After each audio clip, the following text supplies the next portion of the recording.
Boa noite a todos e a todas.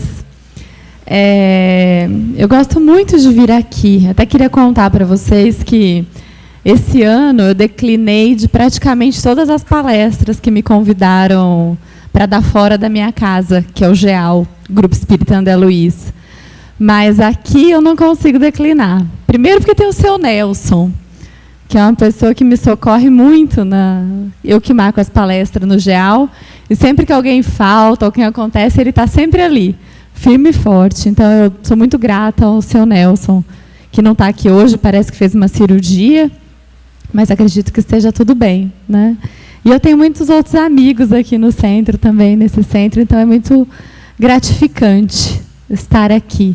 Inclusive, eu tinha uma palestra marcada aqui esse ano e eu fiquei muito doente, não pude vir, tive que desmarcar, foi uma tristeza. E aí, essa semana, eu comecei a ficar doente de novo. Eu falei para a espiritualidade, eu vou, tá? Vou até doente, vou com tosse, vou sem voz, mas eu vou.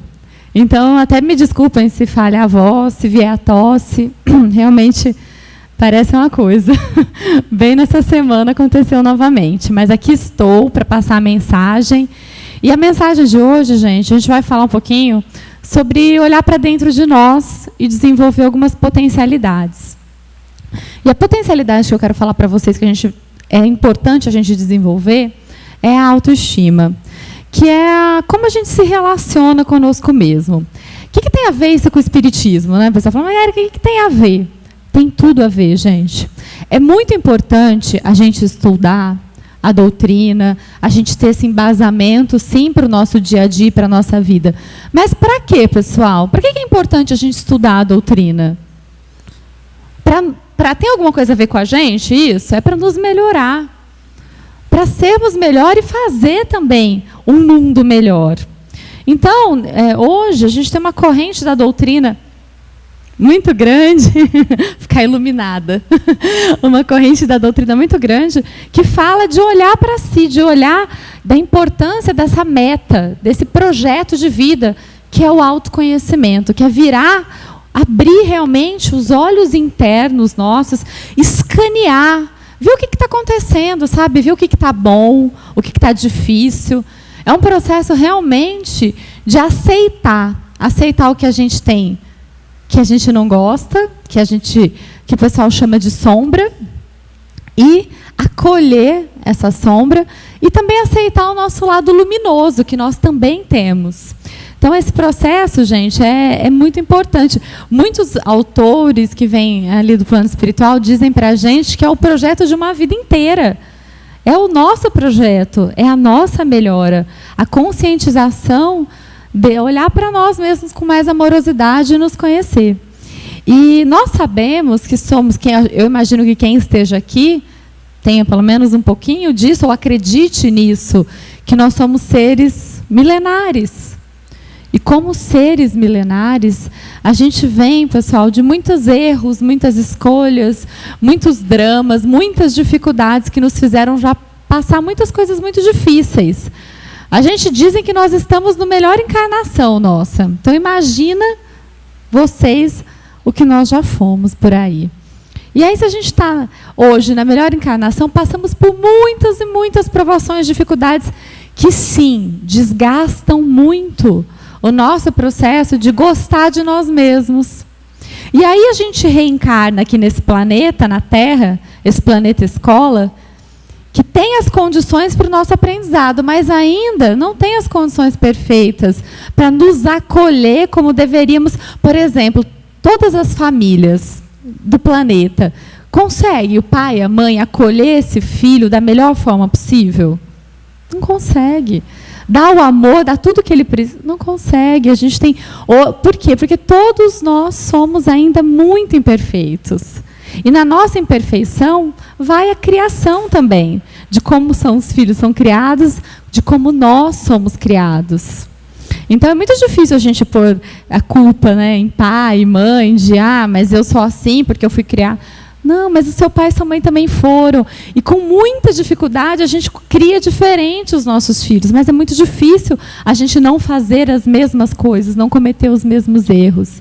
Hoje, eu acredito que nós aqui, com a doutrina, com estudo, com autoconhecimento, com perseverança e com o famoso vigiar e orar, a gente consegue acolher melhor esse ser que está chegando aí na Terra. Mas é difícil, não é todo mundo que está nessa sintonia.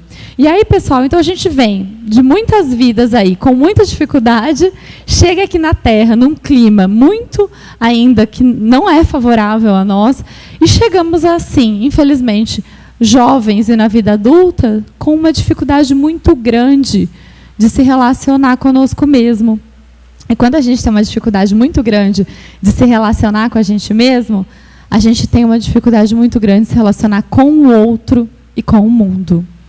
E aí, por isso que eu resolvi falar sobre autoestima. Eu não sei se todo mundo já sabe, eu já vim aqui, acho que é a terceira vez que eu venho.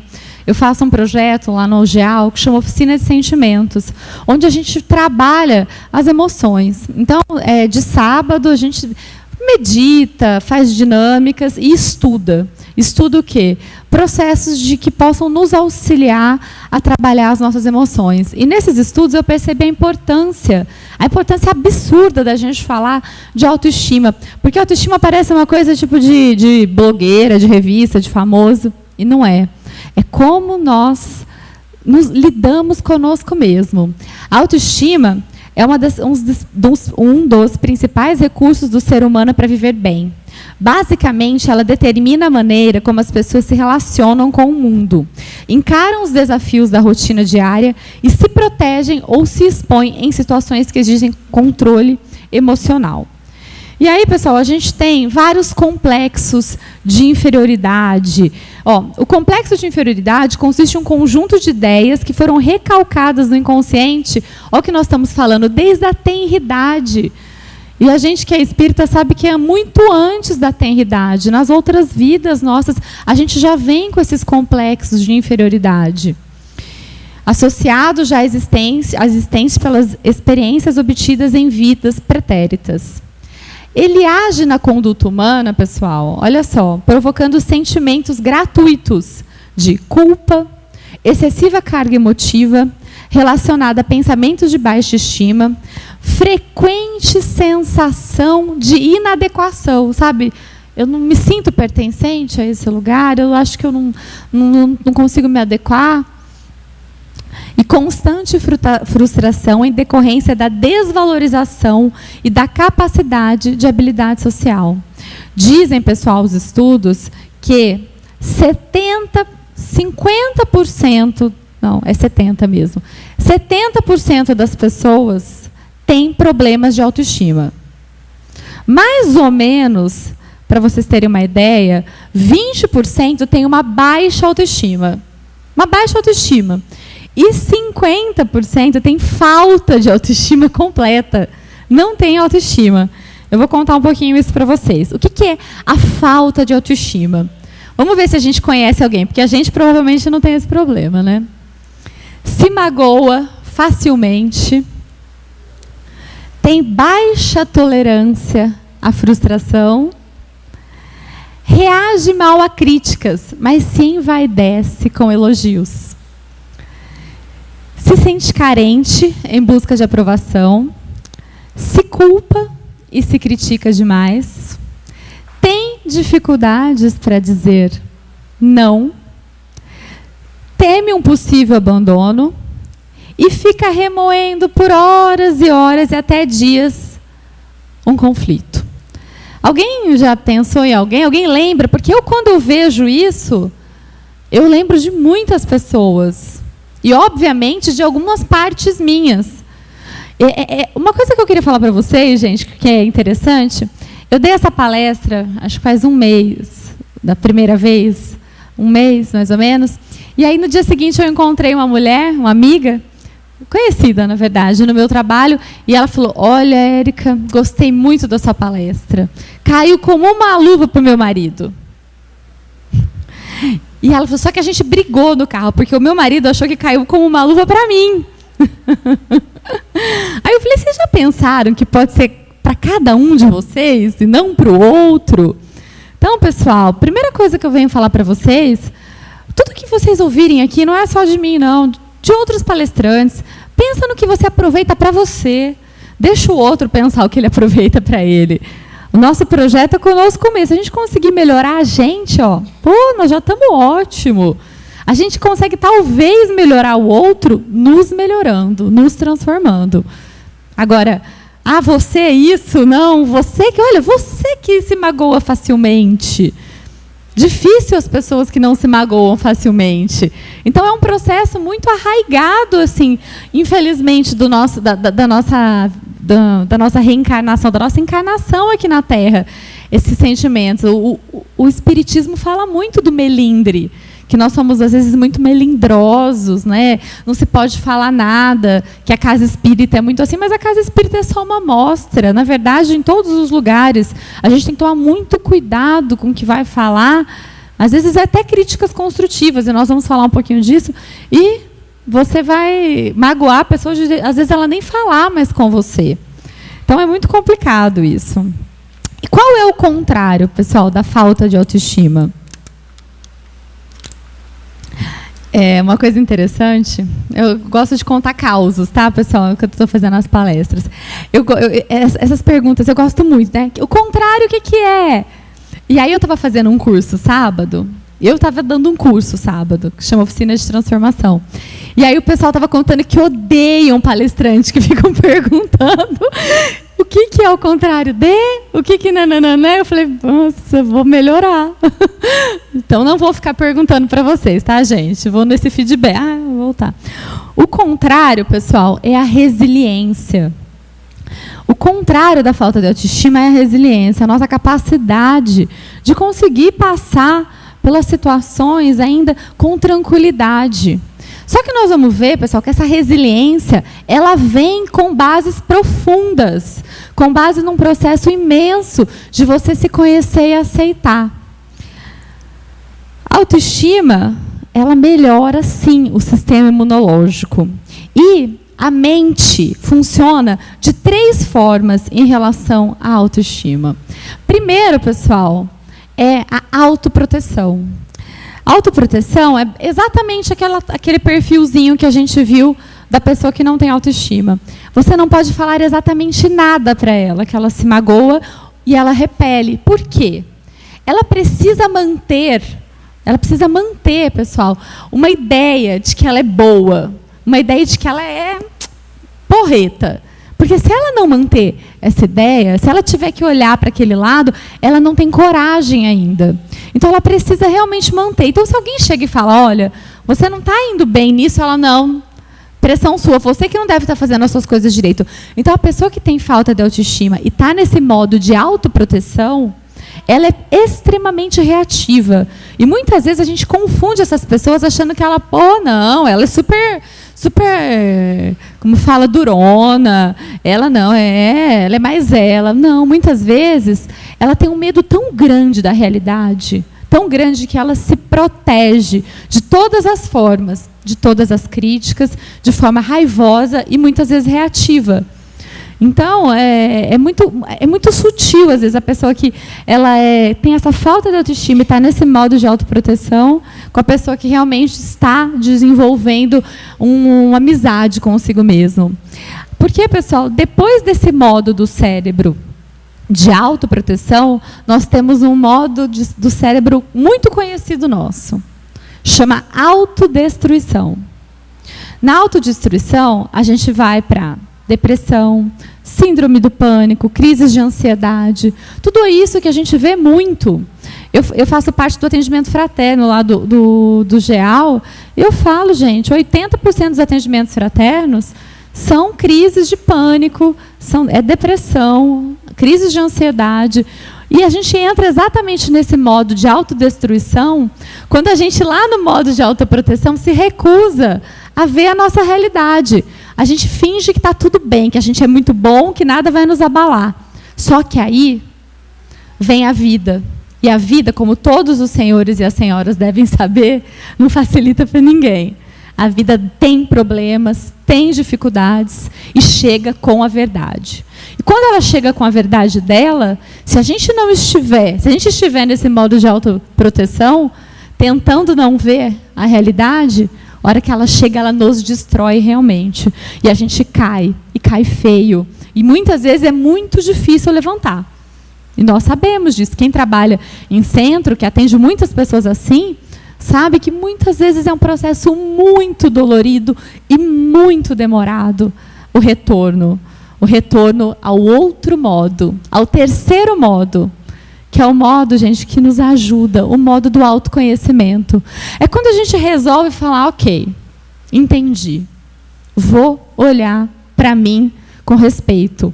Emmanuel diz uma frase, gente, que é a minha frase de geladeira. Ele fala que sejamos sinceros pelo menos uma vez ao dia, conosco mesmo. Conosco mesmo, uma vez ao dia. Olha como nós somos, enganamos a nós mesmos o tempo todo. O Emmanuel vem dizer, olha para você, seja sincero pelo menos com você mesmo. Veja o que te dói. Eu sei que é difícil, gente, a gente encarar que a gente é invejoso, ciumento, egoísta. É difícil encarar isso. Mas eu tenho uma boa notícia para vocês, e talvez seja ruim ao mesmo tempo. Todos nós somos muito parecidos. Muito parecidos nesses defeitos. Uns são um pouquinho mais, outros são um pouquinho menos. Mas a gente está mais ou menos na mesma sintonia.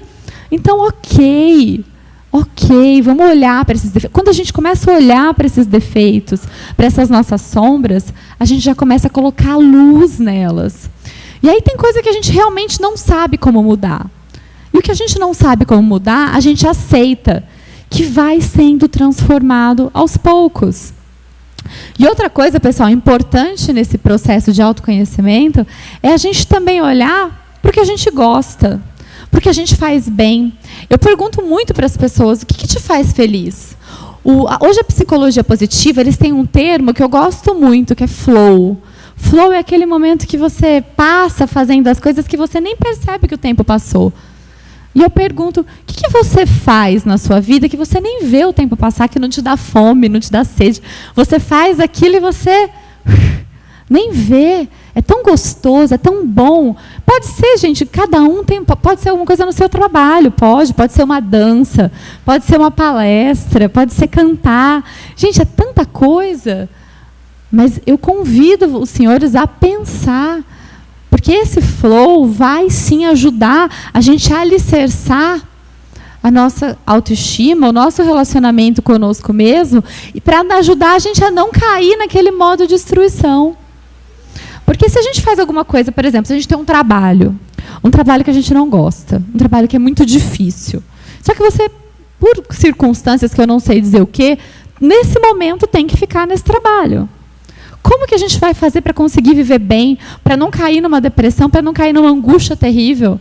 Procurar coisas paralelamente que nos façam bem. E a gente procura através de o quê? É só dom? E aí essa do dom é ótima, porque eu estava conversando esses dias com um pessoal, fazendo um curso, e estava falando que não precisa ser dom. Aí a moça virou para mim e falou assim, ai, Érica, ainda bem, porque eu amo dançar, eu entro em flow, mas eu danço mal para chuchu. Falei, não precisa ser dom, não precisa dançar bem. É coisas que a gente gosta e só a gente gosta. E não tem problema se o outro falar que, nossa, você fica ridículo fazendo isso. Aí vem a autoestima. É a sua opinião, mas me faz bem. Quando a gente não tem autoestima, se o outro fala que alguma coisa é ridícula para mim, acabou. Acabou, eu já me sinto destruída, eu já nem quero mais fazer aquilo, porque eu não tenho opinião formada de mim mesma, eu não me conheço. Agora, quando eu tenho essa autoestima, ok, a pessoa vai ficar ridícula, vai ok, não tem problema. Eu gosto de fazer, me faz bem, mas respeito a sua opinião. Não tem problema. Se tiver outra opinião boa para me dar, pode dar também. Não tem problema, pessoal. A gente vai nos transformando. Autoestima. Então, vamos lá, pessoal. Aqui estão algumas afirmações que, se observadas com atenção, poderão nos ajudar a reencontrar e reconquistar a autoestima perdida. Somos potencialmente capazes de tomar decisões, sem ter que recorrer a intermináveis conselhos.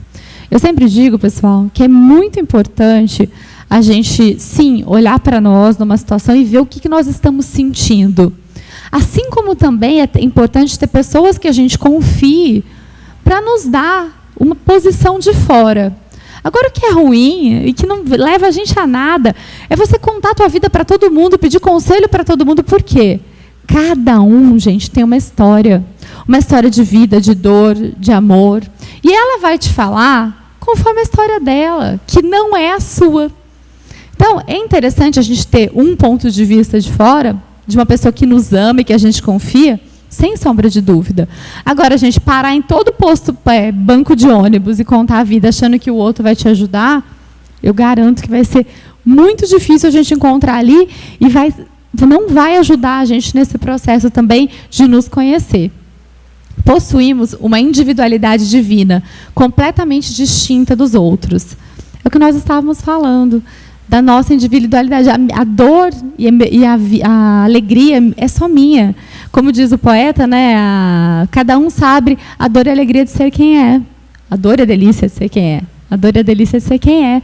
Então, só existe a Érica, só existe ela, que nasceu dos meus pais naquele dia, que passou pelo que passou, pelas dores, pelos amores, só existe eu. Mais ninguém. Então, a minha individualidade, a minha individuação nesse mundo é o que me faz maravilhosa. É o que me faz poder colaborar e contribuir também pelo outro. Não é ser igual ao Mário, não é ser igual ao Ricardo. Eles já são. O Mário é o Mário e dá a contribuição dele. O seu Ricardo é o seu Ricardo e dá a contribuição. Agora, eu sou eu e dou a minha. Quanto mais a gente despertar essa individualidade, melhor a gente vai usar as nossas potencialidades ao nosso favor e ao favor do nosso mundo. Fazemos as coisas porque gostamos e não para agradar as pessoas. Começar a olhar realmente, é o que a gente estava falando da dança.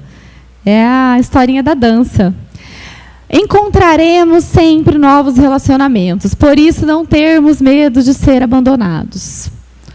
Pessoal, existe muita gente no mundo e muitas histórias para acontecer. O medo de ser abandonado é um fantasma que nós mesmos criamos para dormir com a gente e para conviver com a gente. É sempre possível, em qualquer idade, em qualquer situação, em qualquer sexo, retornar à vida, começar novamente e viver novas relações. Seja de amizade, seja de relacionamentos amorosos. É sempre possível. Eu costumo dizer que a gente sabe que a gente está no fluxo do universo para receber as coisas quando a gente está na gratidão, quando a gente está feliz, quando a gente está confiando no futuro. Você quer saber se você está no fluxo do universo para receber as coisas que você quer? Você está confiando que você vai receber? Se estiver, ótimo, você está no fluxo. Agora, se você está com medo, desesperado, não acreditando, você não está no fluxo. Por isso que é tão importante a nossa mudança de vibração, para que a gente possa realmente entrar em sintonia com esse universo maravilhoso que quer nos entregar milhões de coisas boas. Usaremos constantes de nosso bom senso, portanto, as críticas e as desaprovações não nos atingirão com facilidade. As críticas, pessoal, elas virão. É normal, a gente é os seres que julgam o tempo todo. Quando a gente começa a desenvolver autoestima, a gente começa, como a gente falou agora há pouco, ter essa percepção das críticas que são construtivas, das críticas que são simplesmente reflexo do que o outro tem dentro dele, e ele está jogando para você. Mas isso precisa ter uma autoconsciência muito grande. Essa autoconsciência, pessoal, não é difícil, mas é um processo para a vida toda. Ela começa hoje e termina, sei lá, em qual encarnação. Não tem fim. Ui, peraí que eu fiz besteira aqui. Eu dei um curto-circuito aí. Então, transformemos a baixa autoestima em autoestima. E a primeira transformação é amar a si mesmo. Eu pensei muito quando eu estava fazendo essa palestra e achei importante não vir aqui só falar para vocês de autoestima, autoconhecimento, e sair, e ir embora e vocês ficarem com uma pergunta. Mas e aí? Como é que eu faço para melhorar isso dentro de mim? Então, eu fiz um roteirozinho. O roteiro, gente, é simplesmente uma sugestão das coisas que eu estudo e acredito e que funcionam para mim e para as pessoas que fazem curso comigo, que vão trabalhando isso. Então, eu gostaria de passar para vocês um pouquinho. São só 80.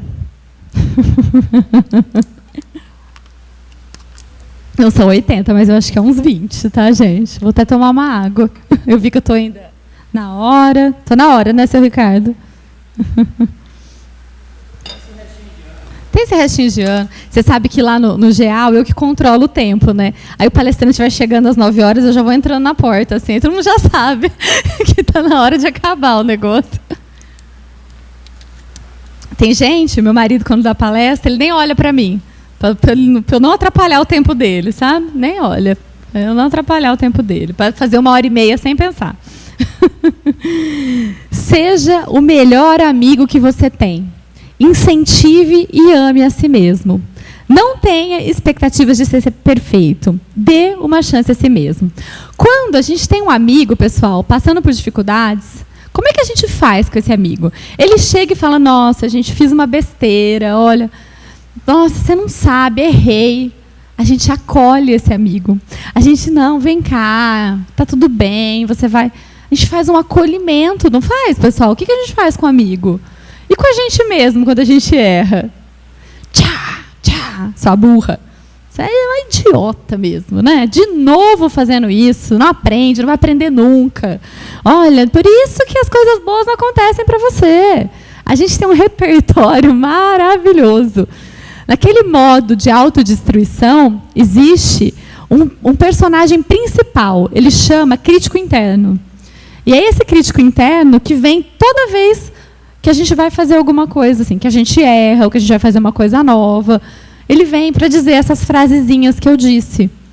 Existem algumas técnicas para a gente trabalhar o crítico interno, mas a principal é observar ele. A hora que você estiver indo fazer alguma coisa, fazer uma prova, você não vai conseguir, você já não conseguiu um monte de vezes. Parou o crítico interno, eu estou tentando novamente, eu vou tentar quantas vezes for necessária. Eu não sou perfeito. É muito interessante, eu não sei se alguém já participou de mesa mediúnica, mas quando a gente está nos trabalhos mediúnicos, às vezes, fazendo doutrinação, conversando com o espírito, eles falam assim para a gente, mas quem é você para falar isso para mim? Você erra tanto, o que você fala numa hora dessa? Porque realmente, a gente erra para chuchu.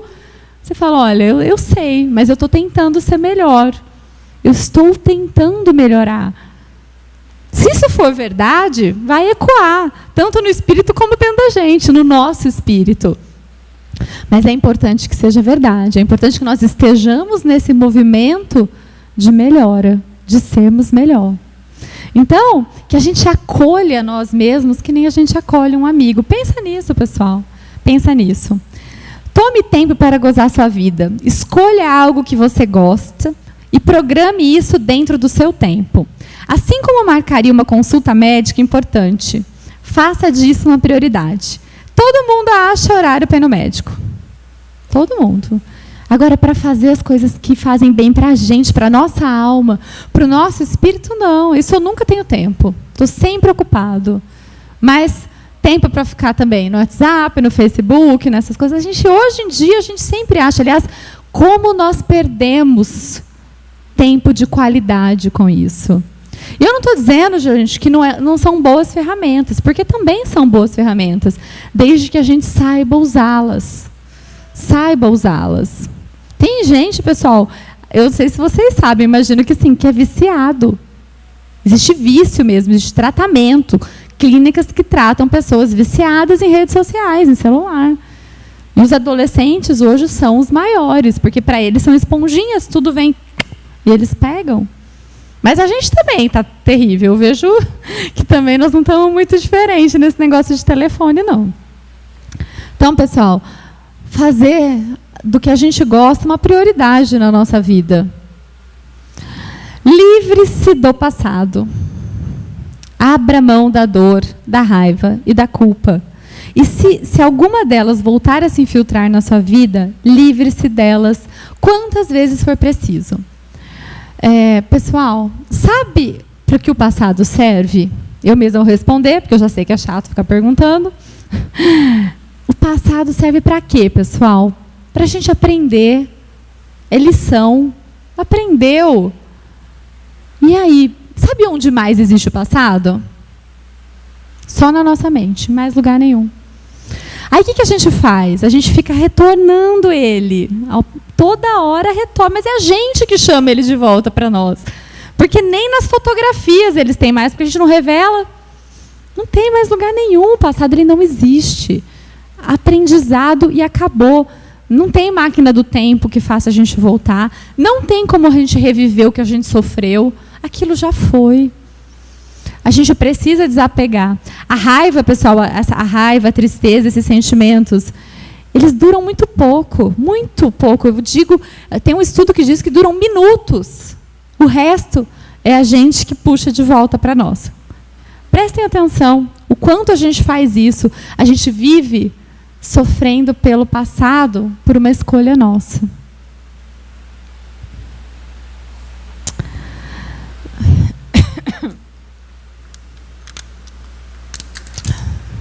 Não tente agradar a todos. Esta é uma tarefa humanamente impossível. Aprenda a dizer não, pois em muitas situações essa expressão não é só inevitável, como necessária. Eu faço um curso e tem muitas mulheres nesse curso. Então eu não tenho muito essa experiência com homens, porque os homens vão pouco nesses cursos.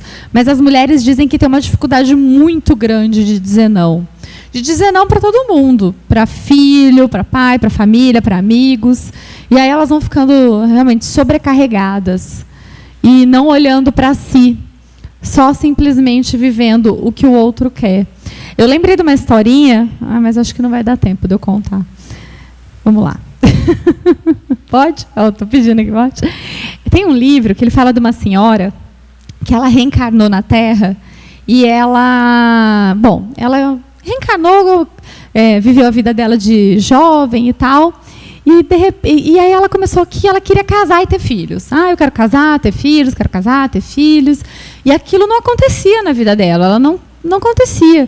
E ela começou a ficar muito insatisfeita, muito infeliz, porque ela não casava e não tinha filhos. Até que ela conseguiu.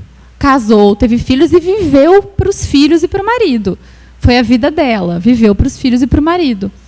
Chegou, desencarnou, chegou no plano espiritual, foi recebida. Ela falou, olha, eu estou me sentindo muito angustiada. Eu queria muito assim, né? Tudo que eu quis, eu consegui. Eu queria muito ter uma família, eu queria ter filhos. Mas eu estou com uma sensação assim, de que eu não fiz o que eu devia fazer. E aí a mentora dela lá no plano espiritual disse, minha amiga, na verdade, você já tinha tantos méritos que você podia reencarnar e não ter filhos e não ter marido. Você podia olhar só para você e cuidar de você. Mas você quis tanto que conseguiu. Provavelmente você vai ter que reencarnar novamente para cuidar das coisas que você não cuidou, que é de você mesmo e da sua personalidade. Eu estou falando isso, gente, para dizer como a gente, às vezes, vai no fluxo do que acontece com todo mundo. De eu quero... tem que casar, tem que passar na faculdade, tem que arrumar esse emprego, tem que... Tudo tem. E a gente... Pessoal, cada um tem uma história. E cada um tem uma coisa para desenvolver e para trabalhar em si. As nossas histórias não são iguais. Eu sei que é muito difícil, às vezes, porque a gente bota uma coisa na cabeça, e principalmente porque a sociedade quer alguma coisa, impõe alguma coisa, e a gente precisa ser bem-sucedido, precisa ser bonito, precisa ter uma família margarina, precisa de tantas coisas. Mas lá no plano espiritual, pessoal, não é nada disso. Não é nada disso. A gente precisa, sim, abrir esses nossos olhos internos, começar a olhar para a gente o que precisa ser mudado, o que precisa ser alterado. A gente precisa realmente começar a cuidar do nosso maior bem, a nossa alma, nosso espírito. Tá bom, pessoal? Estabeleça metas para a sua vida, reveja regularmente suas metas a curto e longo prazo e não tenha medo de buscar algo difícil. Quando a gente coloca as metas, pessoal, quando a gente faz metas e coloca metas, ela tem uma possibilidade imensa de se tornar realidade. Existem pesquisas de Harvard que falam de pessoas, de alunos que estabeleceram metas escritas, alunos que só tinham metas na cabeça e alunos que não tinham meta, que a meta era passar o verão. A vida das pessoas que tinham meta, no caso, era profissional. nessa pesquisa. Então, a vida dessas pessoas que tinham metas escritas foi incrivelmente superior profissionalmente. Eles ganhavam 30 vezes mais, era isso? Eram 30 vezes mais quem tinha escrito. Quem tinha só na cabeça, 10 vezes mais. Isso é só para vocês terem uma ideia da importância da gente começar a estabelecer metas. Invista no autoconhecimento. Investigue-se. Dedique mais tempo a você, às suas necessidades e às suas escolhas. Não tenha pressa. Isso é tudo que a gente já está falando até agora, eu acho. Lembra do crítico interno? Como a gente conversa com esse crítico interno? Fale positivamente consigo mesmo. Comece a falar com amorosidade. Poxa, pessoal, a gente também tem muita coisa boa. A gente tenta, a gente não desiste, a gente aconselha tanta gente, a gente faz tanta coisa. Eu não sei o que vocês fazem, mas com toda certeza a gente também faz muita coisa boa. Fale positivamente com você. Sabe, suas afirmações para dar à sua mente uma mensagem forte e positiva. Lembra das coisas que você já conquistou. Com certeza a gente conquistou muitas coisas já na nossa vida. Pequenas, mas muitas coisas. A nossa vida são feitas de pequenas coisas, gente. É essas coisinhas que eu estou falando que fazem toda a diferença. Canalize a energia que você tem dentro de si para levá-la à sua meta e à sua escolhida. Está acabando, hein, gente? Visualize seu comportamento de sucesso. Em cada aspecto de sua vida, visualize-se atingindo metas. Vocês lembram daquela história do Kardec que fala para a gente de forma a pensamento, que os pensamentos se transformam em realidade, em formas? Visualize, então, o que você quer. Comece a pensar, comece a acreditar que aquilo pode se tornar. O meu amigo aqui fala muito de física quântica, e eu acredito muito nisso, muito nesse poder nosso de transformar através dos nossos pensamentos, das nossas vibrações. Acho que esse universo é muito sábio e está em sintonia com o que a gente emana o tempo todo, com a nossa emanação, com as nossas vibrações. E quer coisa mais poderosa do que a vibração do pensamento? Selecione, faça escolhas para a sua vida. Você é livre para mudar, para crescer e para escolher como irá viver o resto da sua vida. Nós temos o leme na nossa mão, da nossa vida. A gente não pode deixar para um outro. As pessoas, gente, muitas vezes querem colocar a gente numa caixinha. Na caixinha, se elas colocam a gente naquela caixinha de que não, ele está fazendo tudo como eu acho que deve ser feito, ufa, estou tranquilo, deixa eu pôr outra pessoa na caixinha que está meio fora. Mas essa caixinha, gente, é muito pesada. Porque é a caixinha do outro, do que o outro acha que é melhor para você. E só nós mesmos podemos saber o que nos faz feliz, o que nos alegra, o que nos faz levantar todo dia, o que nos muda, o que nos transforma. Então, a escolha tem que ser nossa, pessoal. Tem que ser. Não deixa para o outro as suas escolhas. Selecione as pessoas que terão o privilégio de viver com você, de fazer parte da sua vida. Existem aquelas que definitivamente não valem a pena. O seu tempo é precioso, não desperdice.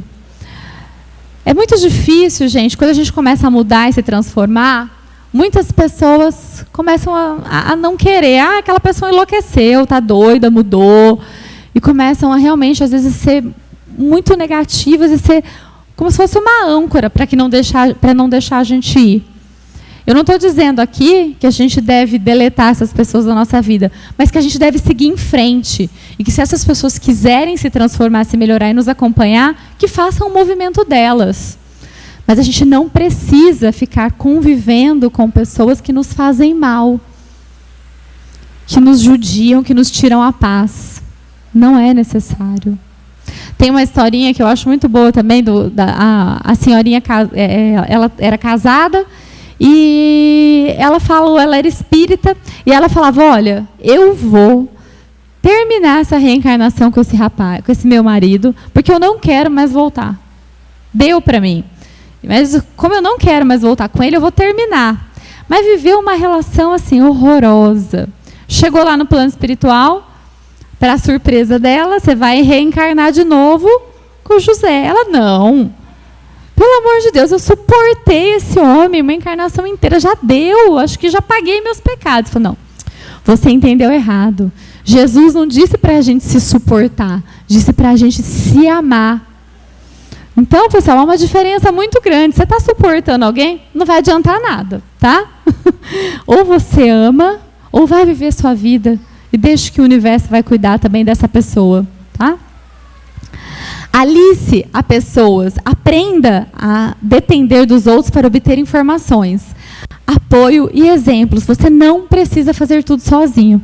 Então, nessa questão, pessoal, quando eu falo para você, dependa dos outros para ter apoio, a gente pode sim, aquela pessoa é muito legal, ela faz as coisas muito legais, deixa eu aprender com ela, deixa eu ver como é que é, não existem muitos mestres. Jesus é o nosso maior mestre, que a gente tem que se apoiar e aprender com ele. Sim, e existem muitos outros, muitas pessoas, às vezes, da nossa convivência, que a gente fala, nossa, como essa pessoa é bacana, como ela vive bem, como pode me ajudar? Como é que você faz? Como é que você vive? A gente tem que, sim, também, a gente não tem que viver sozinho. A gente precisa aprender a olhar para nós e ter as nossas próprias escolhas. Mas isso não quer dizer viver sozinho, tá, pessoal? É muito diferente. Ah, não, peraí que eu pulei demais. É só esse aqui. É o último, juro, gente. Não culpe ninguém pelos erros que você comete. E não encare as críticas como ataques pessoais. Aprenda a receber críticas. Lembre que somos pessoas diferentes. Cada um percebe as coisas à sua maneira, de acordo com as suas circunstâncias e experiências. Sempre podemos aprender com os outros. Eu acho que esse 12 resume um pouco de tudo que a gente falou aqui, de forma bem assertiva. Né? A gente não tem que culpar ninguém pelos nossos erros. Nós temos que, se possível, botar uma placa na nossa geladeira escrita: eu sou o responsável. Porque quando eu me torno responsável e não culpado, eu consigo perceber que o poder de transformação é meu. O poder de mudança é meu. E na culpa, eu fico na vitimização, achando que, meu Deus, alguém tem que cair alguma coisa do céu, porque, céus, mundo cruel, eu só faço coisa errada, o outro só faz coisas erradas e me prejudica. Não. Vamos se responsabilizar pelas coisas que acontecem conosco, para que a gente possa transformá-las. Acostume-se com a sua imagem no espelho e aprenda a gostar dela. Realce as partes que você mais gosta, mas por você, não por conta da opinião alheia. Acho que nós mulheres temos uma certa dificuldade com isso. Mas eu falo uma coisa para vocês, gente. Esse corpo aqui é o corpo que nos leva para todo lugar, é o nosso grande aparelho, que foi divino, que nos foi dado de presente, para que a gente possa evoluir aqui nessa terra. O como ele está, são as nossas escolhas que fizeram. Como ele está, são as nossas escolhas de todos os tipos. Seja de sedentarismo, seja de alimentação, seja de emocional, acumulando muita raiva. As escolhas que a gente vai fazendo vão sim aparecendo nesse nosso corpo físico. Então, vamos cuidar dessa nossa casa com mais amor. Ter essa percepção de que o que ele está, como a gente faz ele. A gente faz, ninguém obriga a gente a fazer. Ouça a sua intuição, confie em você, no seu próprio valor e nas suas qualidades, ainda que os outros não reconheçam ou não concordem com você. É a nossa autonomia. É aí que a gente começa a desenvolver a verdadeira autoestima. Acreditar nos nossos sonhos, nas nossas opiniões, em quem nós somos. E por último, gente, para mim o mais difícil, cada um acho que tem um número que é difícil, busque prazer no trabalho. É onde gastamos a maior parte do nosso tempo. Portanto, além do dinheiro, ele deve ser uma fonte de satisfação. E aí, pessoal, eu convido a cada um a se reinventar. Se reinventar, seja no próprio trabalho, seja nas coisas que faz de forma paralela, para que viva melhor, para que consiga, esse período que a gente passa, que é muito grande no trabalho, viver de forma mais feliz. E nunca se esqueça que Quando você tem Deus no coração, as portas para a transformação se abrem. A luz que existe em você brilha cada vez mais forte. Então, brilhe a vossa luz. Não se permita cair. E se isso acontecer, levante-se e lembre que você não está sozinho e que tudo passa. E com essa palestrinha, pessoal, eu queria encerrar ela dizendo para que vocês tenham a percepção de vocês, das sombras, dos defeitos, mas que também lembrem-se de verdade, que nós somos luzes. Cada um de vocês são luz. E também que todos nós somos deuses, que nós temos uma parcela divina dentro da gente. Então, o meu convite é que a gente também faça essa parcela divina brilhar cada dia mais, para que a gente viva melhor e tenha um mundo melhor também. Obrigada.